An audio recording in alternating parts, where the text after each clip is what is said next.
kenyataan hidup ini, kalau saudara itu tidak mengenal Yesus sungguh-sungguh, mengerti dia dan tidak membaca Alkitab dan kitab firman-Nya itu ditaruh dalam hati kita, serta diucapkan kepada jiwa kita, saudara pasti akan kena. Kenapa? Karena saudara itu pasti kecewa. Coba contohnya ibu tadi, dia kecewa terhadap siapa? Hamba Tuhan dah. Iya dah.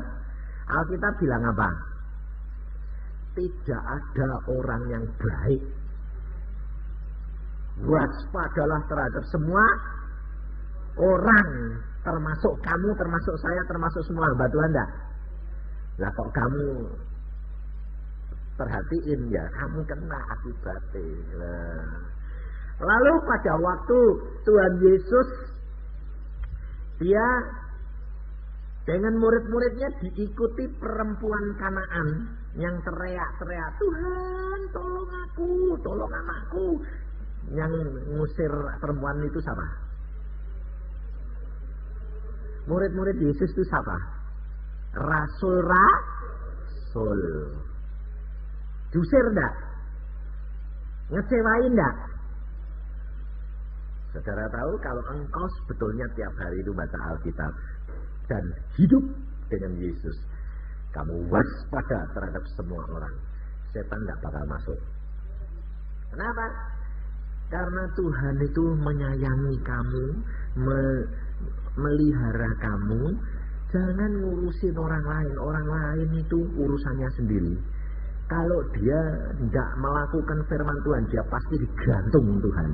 Dan terutama itu hamba-hamba Tuhan bakal digantungi sama Tuhan. Nah, kenapa? Alkitab ngomong, aku ngajar dalam nama Yesus, aku membuat mujizat dalam nama Yesus, aku ngusir setan dalam nama Yesus, aku menyembuhkan dalam nama Yesus. Yesus berkata, aku tidak kenal kamu. Jangan enak-enak. Makanya saya terus terang jadi hamba Tuhan, saya bilang begini, Tuhan, kalau engkau tidak jamin aku tidak mau jadi hambamu. Kenapa? Tidak sanggup. Kenapa saudara? Sebab Alkitab berkata tidak ada seorang pun yang baik, termasuk saya. Ya tak? Nah, termasuk kamu enggak? Maka dari itu saudara, masuk surga itu enggak gandeng-gandengan, dewek-dewek sendiri-sendiri. Tapi kerap kali orang itu mau masuk surga melihat orang Kristen yang lain dan hamba Tuhan yang lain kecewa. Saya terus terang jadi hamba Tuhan dulu saudara. Kalau tidak hanya jaminan Yesus dan peliharaan Yesus, saya sudah mundur dari dulu. Ngomong gini salah, ngomong gitu salah, ini salah. Yang ngakini siapa? Orang Kristen dan termasuk hamba Tuhan. Tapi saya tidak peduli. Kenapa? Yang penting itu saya mau mengabdi kepada Allah. Saya tidak kerja, tapi saya mengabdi kepada Allah. Saudara kecewa kenapa? Saudara kerja sama Tuhan. Betul? Kerja buat Tuhan. Dan kamu kerja, salahmu. Coba. Tapi kalau kamu mengabdi, kamu tidak pernah kecewa. Kenapa? Orang ngabdi itu dia tidak mengharapkan upah. Tidak ada janjian, tapi yang penting aku melayani engkau, aku membuat diriku budak belianmu, aku melayani engkau, menyenangkan hatimu. Adapun segala sesuatu itu bukan urusan saya. Saudara tahu. Maka dari itu tidak banyak orang yang tekun dan setia sampai akhir. Itu tidak banyak. Maka dari itu saudara, kita belajar firman Tuhan di dalam Yesaya pasal 46.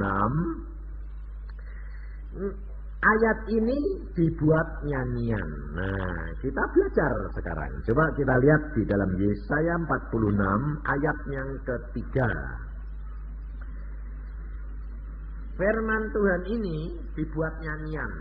Nyanyiannya itu nanti kamu tahu kalau kamu baca ayat ini. Coba.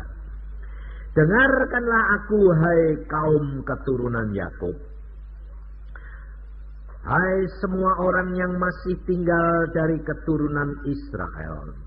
Hai orang-orang yang kudukung sejak dari kandungan. Hai orang-orang yang kujunjung sejak dari rahim. Sampai masa tuamu aku tetap dia. Dan sampai masa putih rambutmu aku menggendong kamu. Aku telah melakukannya dan mau menanggung kamu terus. Aku mau memikul kamu dan menyelamatkan kamu. Saudara, kalau saudara mendengar ayat-ayat ini, kira-kira seneng enggak? Seneng. Nah, kalau seneng, lalu tindakan saudara itu bagaimana? Nah, ini yang penting. Seneng sih seneng. Wong memang dijanjiin Allah, betul enggak? Allahmu berubah enggak? Tidak. Yang berubah siapa? Manusia lagi. Saya gitu loh. Manusia itu urusannya orang lain. Saya yang penting itu kamu sama Tuhan. Masuk surga itu kamu sendiri, bukan manusia yang lain, urusan orang lain, urusan lain. Tapi saudara harus bilang siapa? Saya gitu loh. Nah, saudara sekarang belajar. Ayat yang satu lagi yang sangat terkenal di dalam Roma 8 ayat 28 bilang apa? Aku tahu sekarang. Loh, berarti saudara tahu enggak? Bahwa Allah turut bekerja sama untuk mendatangkan kebaikan bagi orang yang mengasihi Dia, yang terpanggil di dalam rencananya. Nah, kamu seneng enggak Allah turut kerja sama? Pasti seneng. Persis ini dah. Sama dah. Nah, digendong terus ah. Nah, sekarang masalahnya kalau kamu sudah dapat janji gitu, itu apa yang kamu lakukan? Nah, ini masalahnya. Banyak orang Kristen lalu membaca Alkitab, memilih ayat-ayat yang enak-enak tok. Itu dibuat di pajangan di mana-mana. Waduh, Allahku baik. Waduh, Allahku baik. Tapi nanti kalau kena musibah wah, lu mana? Kok tidak digenepi? Betul tak? Lalu mulai mundur, mulai meninggalkan Tuhan. Saudara tahu kenapa? Karena saudara itu ketipu sama setan. Setan itu juga menggunakan firman Tuhan. Kalau nanti ada musibah, saudara lihat ayat-ayat itu di tembok, lalu setan ngomong, mana? Lalu kamu bilang, iya lah, kecewa. Ya toh? Kenapa? Karena ayat yang lain, bagian saudara tidak perhatikan. Saudara cuma mau nuntut Allah melakukan janjinya. Tapi saudara tidak mau bayar harganya. Bagian saudara tidak lakukan. Maka banyak orang Kristen yang tidak mendapatkan kegenapan daripada janji Tuhan. Kenapa? Karena dia tidak membayar harga yang Tuhan tuntut. Maka dari itu pada sore hari ini kita belajar bagaimana kita dapat menikmati seluruh janji Tuhan. Sebab kalau kita melakukan bagian kita, Allah tidak mesti melakukan karena Dia tidak pembohong. Allah mesti menggenapkan firman-Nya. Jadi saudara itu tidak perlu memperhatikan janjinya Allah yang tidak pernah tidak bohong. Maksud saya bukan lu tidak perlu ayat ini perlu, tapi maksud saya fokus yang kamu, titik yang kamu perhatikan itu apa yang saya harus lakukan untuk Tuhan. Itu yang penting. Apa yang Allah sudah janjikan pasti digenepi, betul enggak? Tapi kita kerap kali terpancing, lu Allah janji toh, lu Allah janji toh, lu Allah janji toh. Ya, tapi kita tidak mau melakukan bagian kita. Kita tidak dapat. Kenapa? Karena kamu selalu kepengennya senengnya jadi orang Kristen yang bayi terus. Orang Kristen yang kecil terus loh, selalu disuapi, minta apa, sampai puluhan tahun ya, makan, minum, minta itu cuma gitu toh, jadi bayi gede. Saudara enggak sadar toh, kalau kekristenanmu sekarang ini sebetulnya Kristen yang kerdil. Tidak sadar. Kenapa? Karena tidak menjadi pelaku firman dan kegenapan janji Allah di dalam hidup kita. Padahal Tuhan Yesus berkata apa? Coba lihat di dalam Lukas pasal yang ke-10.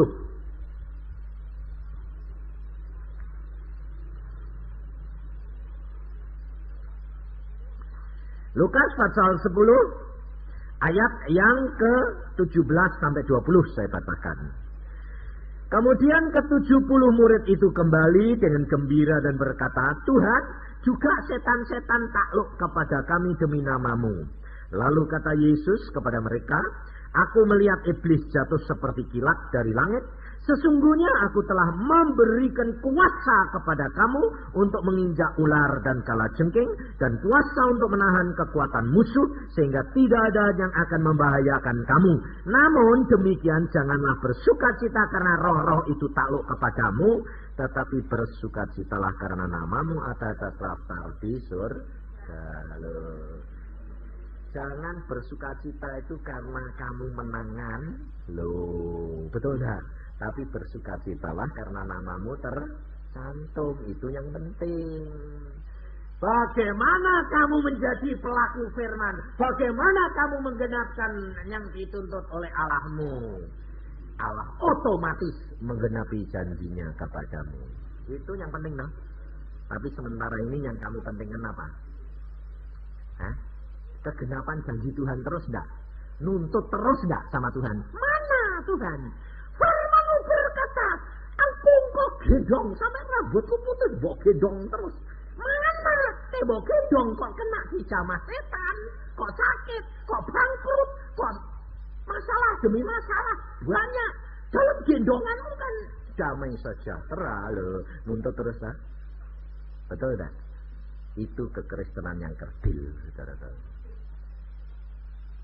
Maka dari itu kita perhatikan, kenapa Tuhan Allah kita berjanji dari dalam kandungan sampai lahir sampai tua dijamin apa sebabnya? Kau harus belajar. Kenapa Tuhan berfirman mengenai seorang bayi sampai kepada kakek? Lihat kehidupan manusia.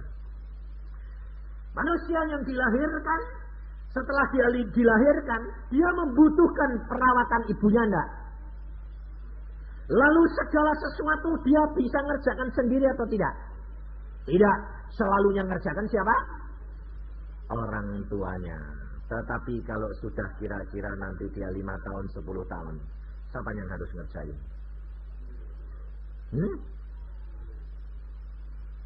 Kalau kita berkata apa tadi? Aku berikan kamu kekuatan. Aku berikan kamu kuasa. Loh, yang melakukan harusnya siapa? Loh, kok Tuhan lah. Sendiri. Kamu sendiri. Kapan kamu bisa melakukan sendiri? Yesus sudah berkata, di dalam namaku engkau melakukan segala perkara itu. Tapi kamu selalu bilang apa? Tuhan, usir setan. Tuhan, jagain aku. Tuhan, sembuhkan anakku. Betul tak? Ayo, anakmu sakit? Yang menyembuhkan mbok suruh Tuhan atau kamu? Sembayangnya bagaimana? Tuhan, sembuhkan. Betul tak? Jadi Tuhan yang kamu suruh tak? Padahal Alkitab tidak kalah apa-apa. Aku sudah beri kamu kuasa dalam namaku. Kamu tinggal bertindak toh. Aku jawab kamu nak dalam nama Tuhan Yesus. Sembuh. Nah, harusnya kan gitu dong. Tapi kamu bilang, Tuhan sembuhkan. Nah, tidak bakal sembuh-sembuh sampai kiamat. Kenapa? Karena salah kok kamu bayi terus toh. Saudara tahu, kehidupan kekristenan kita harus meningkat. Ada waktunya kalau engkau sedang bayi, engkau selalu segala sesuatu Tuhan. Tapi kalau engkau sudah mulai dewasa, tumbuh, kamu harus bertindak. Gunakan kuasa ini ke atas dalam nama Tuhan Yesus Kristus. Tetapi ada masanya lagi, orang yang sudah mulai om-om tua ini, tenaganya kurang enggak? Butuh bantuan apa enggak? Hah? Butuh. Berarti kamu mulai lagi apa? Hidup penuh penyerahan kepada Tuhan. Tuhan, aku tidak mampu lakukan segala sesuatu sendiri tanpa Engkau. Wong Tuhan, wong Alkitab itu sebetulnya firman Tuhan itu sederhana. Yang bikin susah itu apa? Ini pikiranmu, mbok pikir, mbok putar sampai jelimet kayak sampai akhirnya jadi benang ruwet. Habis itu mau dimudarin, mau diuraikan lagi, susah, sudah kacau ruwet, putus-putus. Maka dari itu, saudara, firman Tuhan berkata apa? Baca Alkitab, lalu masukkan dalam hatimu, lalu nanti ayat-ayat ini oleh Roh Kudus dipakai untuk merubah cara berpikir duniamu menjadi pikirannya Yesus, menjadi perasaannya Yesus loh. Lalu hidupmu untuk Tuhan, bukan untuk manusia lagi, tapi menjadi berkat untuk manusia loh. Itu sebetulnya kan enak kan orang Kristen itu. Yang disusahi apa? Tadi kesaksian MC bilang apa? Saudara itu kasihan loh. Sudah ini yang rentet ini, sudah jatuh ditimpa tangga lagi. Loh. Saudara coba perhatiin. Tidak ada sesuatu yang terjadi dalam hidup kita tanpa seizin Tuhan. Betul enggak? Hah? Loh, kamu percaya enggak langkah-langkahmu itu ditetapkan oleh Tuhan?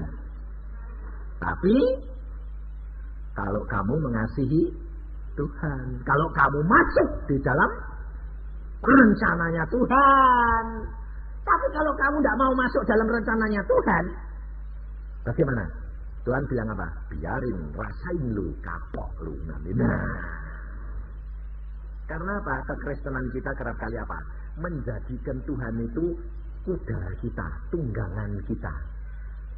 Ayo, betul enggak? Hah?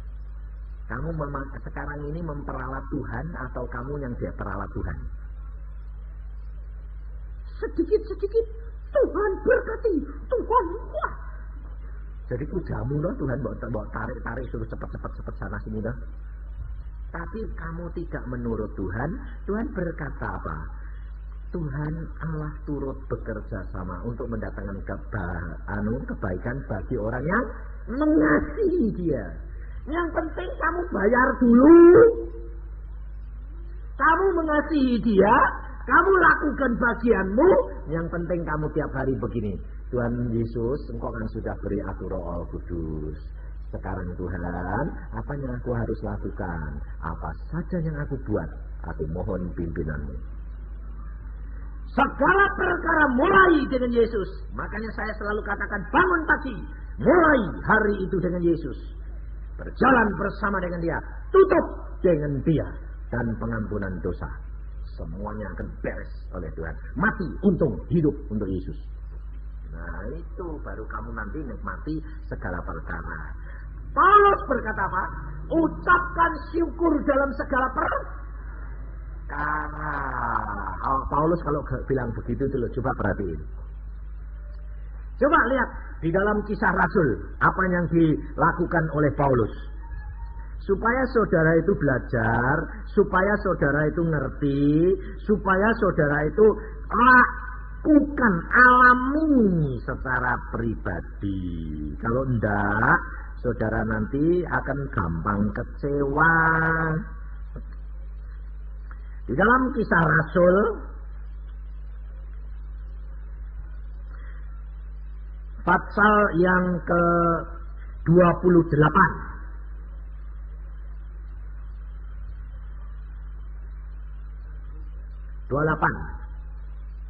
Kisah Rasul 28. Nah,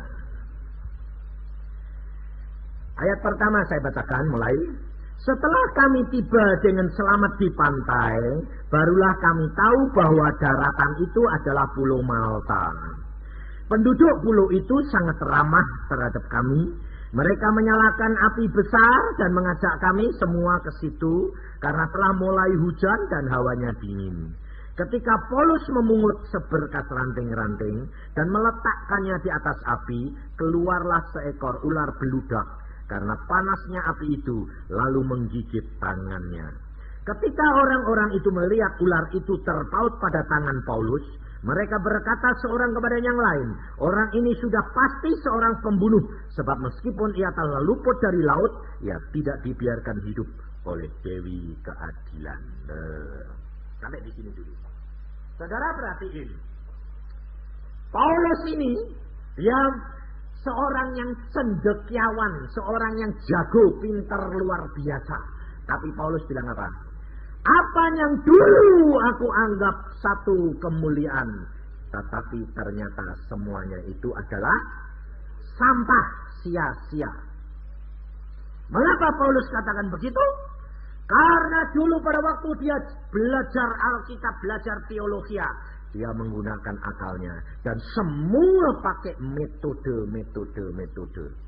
Zaman sekarang saudara, ada pengajaran lagi, saya barusan dengar. Pak, saya ditanya orang, Pak, kalau kita kembali kepada zaman kuno, segala-segala pimpinan Roh Kudus, padahal Tuhan sudah ngasih Alkitab, harusnya kita harus diajar gini Pak, orang stres dikasih ayat ini, orang bangkrut kasih ayat ini, orang mau nginjili orang kasih ayat ini, harusnya kan begitu Pak. Kalau kuno Pak, enggak itu kan primitif Pak. Kita zaman modern loh Pak. Saya bilang apa? Saya bilang, aku lebih baik jadi orang primitif tapi menyenangkan hati Yesus, daripada jadi orang pintar, jadi orang Kristen Parisi. Saya bilang gitu, biarin. Sebab Paulus berkata, yang dulu merupakan kemuliaan itu adalah sampah. Sekarang sampah-sampah itu jadi mulia. Betul gak? Kenapa? Karena orang sudah kebingungan, tidak bisa bicara sama Roh Kudus. Karena pikirannya jadi tuannya. Nah, saya bilang, oke, silahkan. Siapa yang nanti akan bertahan? Bahwa Alkitab firman Tuhan berkata, Roh Kudus, roh kebenaran. Itu yang aku taruh dalam hatimu yang akan memimpin kamu dalam kebenaran. Dan itu yang akan bertahan sampai kepada akhirnya. Sebab firman Tuhan tidak pernah berubah.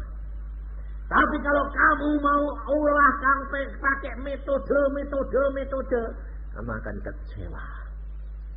Sebab manusia terbatas, Allah tidak pernah terbatas. Paulus coba perhatiin saudara. Dia pada waktu sampai di Pulau Malta itu kedinginan, pakaiannya basah. Dia karena apa? Kapalnya pecah. Dan saudara perhatiin, Paulus naik kapal itu sebagai apa? Tawanan. Padahal dia hamba Allah yang luar biasa. Mujizat demi mujizat dipakai. Petrus dilepaskan dari penjara. Mengapa Paulus malah dikirim ke Roma harus jadi tawanan? Bukankah Allah kuasa? Kenapa tidak dikirim sana sebagai seorang jenderal? Kok malah dikirim sebagai seorang tawanan? Kira-kira saudara bagaimana? Coba perhatiin saudara. Kalau Paulus berkata hidupku bukan aku lagi, tapi Kristus yang di dalam aku. Dia hidup penuh penyerahan. Apapun yang terjadi, dia mengucap syukur. Dia tahu Allahnya yang menetapkan langkah-langkahnya. Kita kerap kali mengatur Tuhan. Paulus dia rela. Karena Tuhan sendiri bertemu sama dia. Jangan takut Paulus. Coba lihat di dalam Kisah Rasul. Ayat yang ke-23. Ayat yang ke-11. Pada malam berikutnya Tuhan datang berdiri di sisinya dan berkata kepadanya, kuatkanlah hatimu, sebab sebagaimana engkau dengan berani telah bersaksi tentang aku di Yerusalem, demikian jugalah hendaklah kau pergi bersaksi di Roma. Dia di dalam penjara, dibelenggu, Tuhan Yesus berdiri di sebelahnya. Jangan takut, kuatkan hatimu. Apa Tuhan berkata? Runtuhkan belenggu-belenggumu, keluar sana. Tidak. Tetap dibelenggu, tetap ditawan. Yesus berdiri di sebelah Paulus. Itu hidup kekristenan yang dewasa. Itu kehidupan kekristenan yang sudah matang, tua. Rambutnya putih tetap digendong. Itu kekristenan yang Yesus kehendaki, saudara. Petrus pada waktu ketemu Tuhan Yesus berkata apa? Simon, Simon, adakah engkau mengasihi aku? Ya Tuhan. Pada waktu engkau muda, engkau pergi kemana engkau suka. Tapi kalau engkau sudah tua, engkau mengulurkan tanganmu, orang lain membawa ke tempat yang kamu tidak suka. Itu yang Yesus kehendaki. Maka dari itu saudara, banyak orang tidak bisa mengerti hidup penyerahan kepada Allah. Ayah saya sendiri berkata, penyerahan kenyataan. Saya bilang, penyerahan adalah mengucap syukur dalam segala perkara. Rencana Allah dalam hidup kita, segala perkara pasti jadi. Percaya, enak gak enak, mengucap syukur. Karena Allah itu punya rencana. Gak enak, karena Allah mau menunjukkan mukjizatnya di dalam diri kita. Kalau enak terus, kamu gak bakal lihat mukjizat, betul gak? Justru gak enak, kamu bakal lihat mukjizat. Sakit mamanya, ibu ini kena tekanan darah terus gak bisa ngomong. Nah, enak enggak? Hah? Enggak enak. Tapi dia berdoa tiap pagi, bisa ngomong, enak enggak? Mukjizat enggak? Tapi saudara bilang apa? Mau lihat mukjizat? Mau lihat. Ngalami? Waduh, mau enggak? Mukjizat apa Pak? Mau apa? Mau mukjizat sembuh dari kanker? Mau. Kanker dulu mau enggak? Saya jangan apa? Kanker loh, kanker tidak mau, mukjizatnya mau. Lah, kanker apa yang dihilangkan sama Tuhan mau enggak ada kanker, betul enggak? Nah, itu loh kekristenanmu itu bayi enggak? Hah? Sakit sedikit mana? Sakit loh. Sampai gede umur 20 masih bilang mana sakit, kena peso sedikit mana sakit. Itu Kristen apa? Kerdil itu. Saudara tahu, tidak mengucap syukur, ribut terus. Saya berani ngomong gini kenapa? Saya ngalami semua saudara. Saya kalau sakit tidak pernah ribut. Saya bilang, Tuhan sakit, wah pasti engkau punya rencana ini luar biasa, tambah parah beneran luar biasa, mesti mukjizat Allah tambah terjadi. Yang penting periksa diri, dosamu apa, salahmu apa. Kalau sudah periksa diri, minta ampun, beres. Tunggu, mati untung, hidup untuk Yesus. Mati ya lihat surga, ketemu Yesus malah untung loh. Kenapa sih kok pusing amat? Betul enggak? Nah, makanya saya bilang, ngomong kok enak. Iya, alami, coba bayar. Nanti kan kamu melihat seperti yang saya lihat. Saudara tahu di Bandung, kamu pernah dengar? Orang ibu itu turut persekutuan di rumah saya. 5 tahun tidak pernah kencing.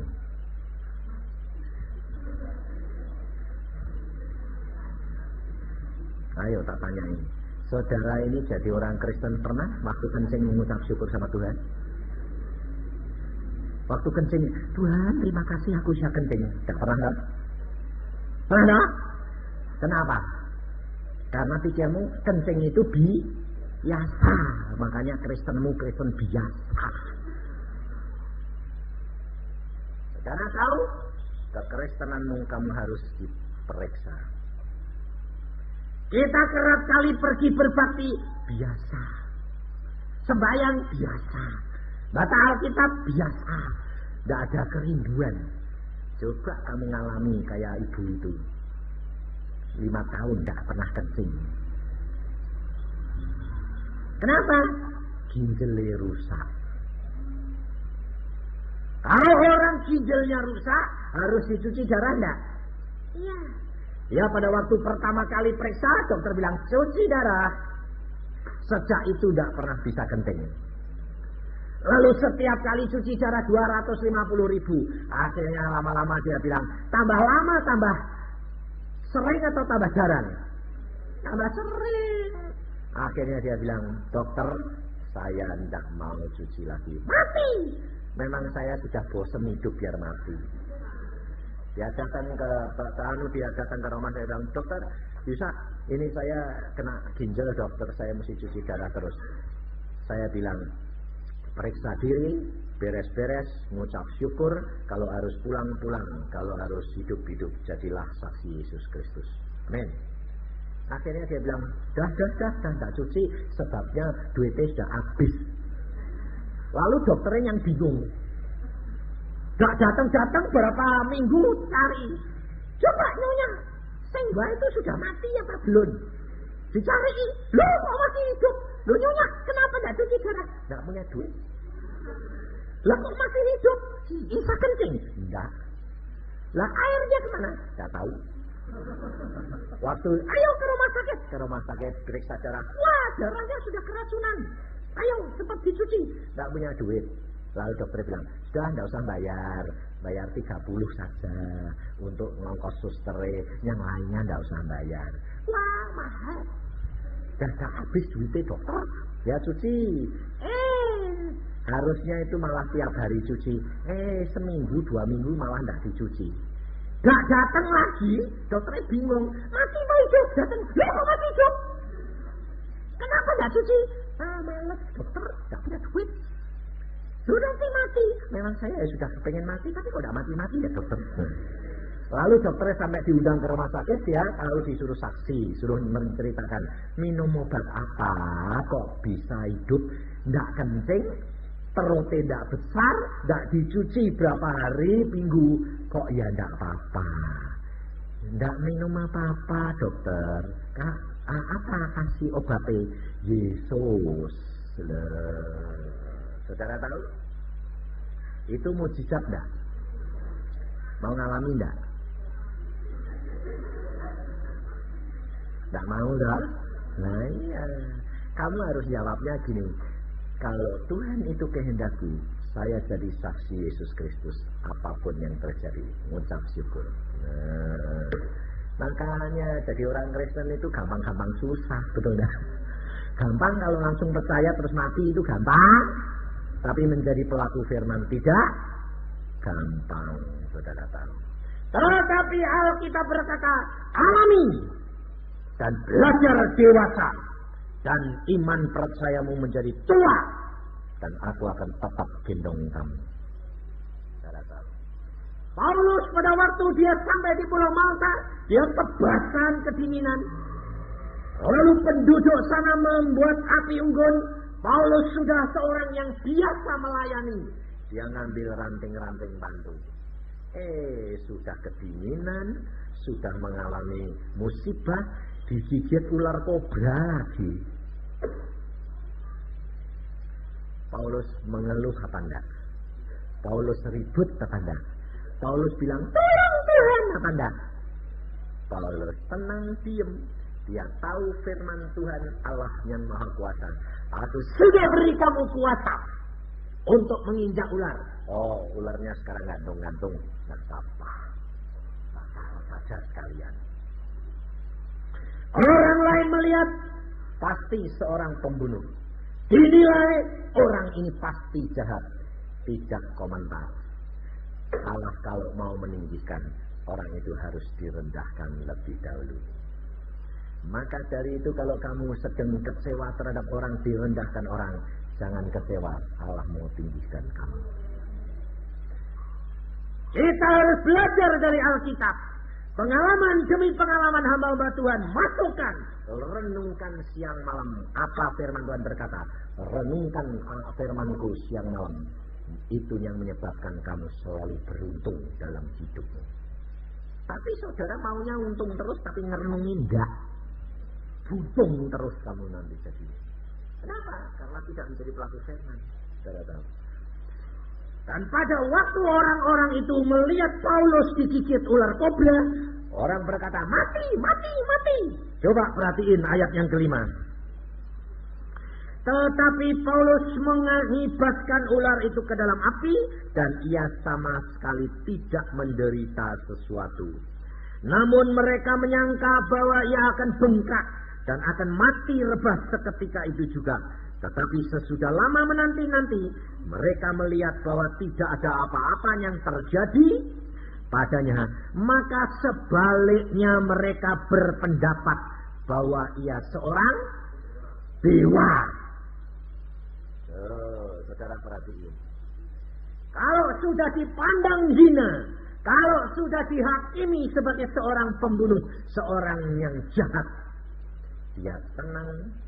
Orang lain akan melihat, membuktikan kebenaran Allah terjadi dalam hidupnya. Dan orang akan merubah, dewa, diangkat tinggi-tinggi. Saudara tahu, ini hidup kekristenan yang sudah jadi tua. Mengulurkan tanganmu, orang lain boleh bawa kemana saja. Maksudnya apa? Bukan lalu tidak punya pendirian. Maksudnya ulurkan tanganmu, bawa firman, serahkan dalam tangan Roh Kudus. Orang lain membawa, menghakimi, mengatakan ini, ngomong ini. Tidak urusan, biarkan saja. Yesus yang akan menjadi pembela. Saudara, itu hidup kekristenan kita. Maka dari itu saudara, kita harus periksa. Jangan mengatakan dan menghakimi dan menilai akan Allah. Yang penting kamu pakai hidupmu ini. Firman Tuhan tumbuhkan. Katakan, aku ini harus apa yang aku lakukan Tuhan untuk menyenangkan hatimu. Maka otomatis Tuhan akan genapi segala janjinya dalam firman-Nya. Dan kau akan menikmati hidup yang penuh berkelimpahan. Tak usah takut, tak usah khawatir. Apapun boleh terjadi. Allah sanggup lakukan segala perkara. Karena tahu, orang lain tidak tahu keadaan istri saya. Orang lain tidak tahu. Yang tahu itu cuma saya sama Tuhan, sama istri saya. Kemarin telepon. Dia telepon begini, Yang, kepalaku pusing-pusing lagi, Yang. Terus kenapa? Wah, kelihatannya ada perdarahan. Saya bilang, ngucap syukur. Karena apa? Karena Tuhan tahu. Keluarnya mesti di mulutmu, di gusimu, atau di tempat kencingmu. Kenapa? Kalau sudah keluar nanti kamu beres lagi. Kenapa? Pasti tekanan darahmu naik. Dan kalau itu pecah di atas, kamu jadi koma. Kalau pecah di gusi, pecah di anu, ngucap syukur, tidak ada apa-apa. Sehat terus. Lalu kemarin telepon lagi, iya sudah beres, sudah tidak apa. Ucapkan syukur, Allahmu itu tahu yang terbaik. Sebab saya itu selalu sudah berdoa, dalam nama Tuhan Yesus, tubuh istriku kuat sampai waktunya Tuhan panggil. Sebelum itu tidak menderita dan tidak ada apa-apa. Apapun boleh terjadi, Allah sanggup lakukan segala perkara. Jadi jangan lalu, kok darah, kok gini. Kalau kamu khawatir, setannya masuk dan kamu akan menderita. Hati yang gembira adalah obat. Percaya yang sungguh segala perkara dapat terjadi bagi orang percaya. Betul tak? Orang lain yang cuma ngakimi, gini. Orang lain tidak tahu. Istri saya itu rapuh sekali pembuluh darahnya. Tapi di dalam Yesus sampai sekarang hidup terus. Pada waktunya saya bilang, kalau harus pulang. Tidak menderita kamu. Jangan takut. Tak usah khawatir. Ya, nginjil tidak pernah pikiran bilang, bagaimana dia? Bagaimana? Tidak. Saya berkata, Allahku tidak pernah terlambat. Kalau Allah tidak memberitahu aku apa-apa, tidak akan terjadi apa-apa. Kalau harus pulang, akan ketemu di Bethus, tidak menjadi masalah. Karena Allahku tidak pernah terlambat. Saudara tahu, saya barusan punya mengalami pengalaman. Pengalaman yang apa? Yang orang itu kalau sungkan sama orang, kalau nurutin orang, ya akhirnya membawa akibat. Bulan Agustus, istri saya itu sembahyang. Karena apa? Persekutuannya itu setiap kali persekutuan, barangnya diangkuti semua. Lalu berdubel. Nah, lalu dia berdoa gini, Tuhan, minta uang buat ningkat Tuhan supaya kita tinggal di atas, bawah buat persekutuan sebab terlalu sempit. Lalu saya bilang, oke, saya setuju, ayo sembahyang. Lalu yang tanya sih yang biayanya berapa supaya kita minta sama Tuhan itu cocok. Oke. Berapa Pak? 50 juta. Oke, sembahyang. Tuhan, gocap piau, saya bilang. Butuh, saya nggak ngomong sama orang. Beberapa hari kemudian orang datang. Dia bilang begini, Papa, saya disuruh Tuhan kesini ngapain ya Mas? Nggak tahu, saya bilang. Lah kamu? Ya nggak tahu. Hari ini, ada persekutuan, ikut. Setelah persekutuan dia bilang gini, oh saya tahu Pak. Kenapa? Suruh ngasih berkat Bapak. Kenapa? Suruh ngupgrade rumah ini karena tidak cukup, sempit. Mereka bisa gocap piau, gocap piau. Habis saya terima, istri saya terima, berapa? Gocap, wah cocok, puji Tuhan. Berubah pikiran.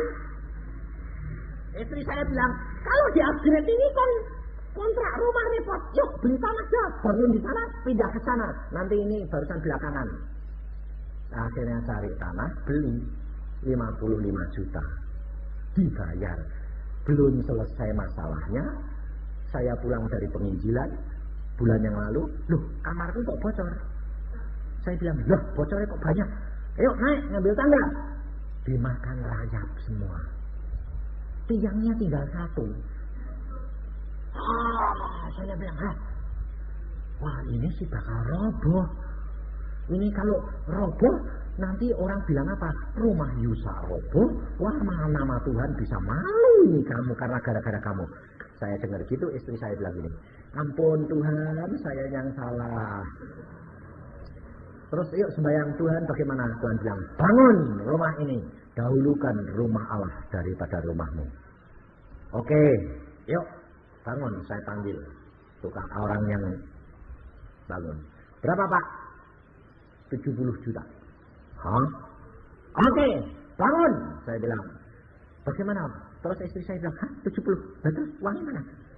Karena kamu tidak nurut, saya sebagai suami juga nurut kamu, salah. Ya sudah, sekarang terima akibatnya. Mobil Accord saya harus dijual buat bangun. Kamu tahu enggak? Saya bilang. Oh, jadi kamu nanti tidak punya mobil? Tidak masalah, Allahku sanggup lakukan segala perkara. Setiap perbuatan yang tidak menurut harus berani bayar harganya. Karena tahu? Dan saya Senin nanti, Minggu malam pulang, Senin saya bilang, masuk showroom, jual. Tanggal 1 Maret, bongkar. Saya kontrak rumah. Dan kontrakan saya tanya, berapa bulan Pak? 5 bulan, berarti saya kontrak 6 bulan. Cari kontrakan 6 bulan gampang Pak, susah. Mana ada rumah di kontrak 5 bulan. Dan di samping itu, saya butuh rumahnya besar. Saya bilang, Tuhan, aku butuh rumah yang gede. Tapi cuma 6 bulan. Saudara tahu?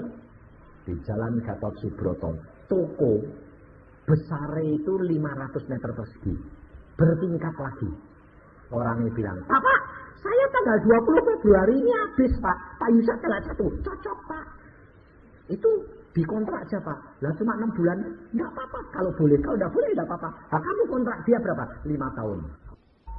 Pak, saya ini butuh kontrak rumah cuma 6 bulan. Toko itu saya kontrak boleh enggak? Sambung saja. Dia akan selesai tanggal 20. Tanggal 1 saya masuk. Saya butuh 6 bulan. Dia bilang, tapi Bapak ini bilang mau dipakai sendiri.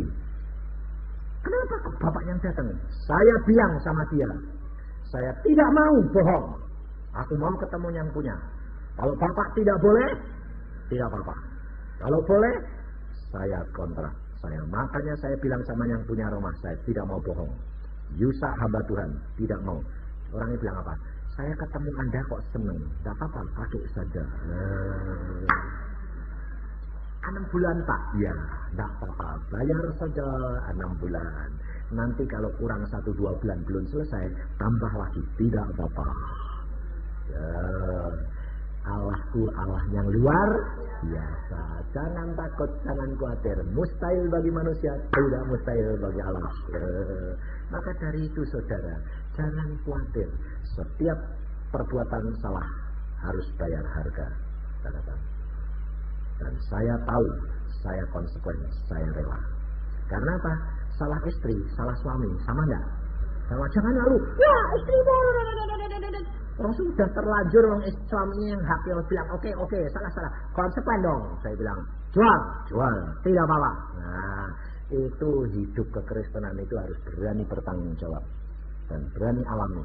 Nanti Allah akan melihat kemuliaan demi kemuliaan. Amin. Mari kita berdoa.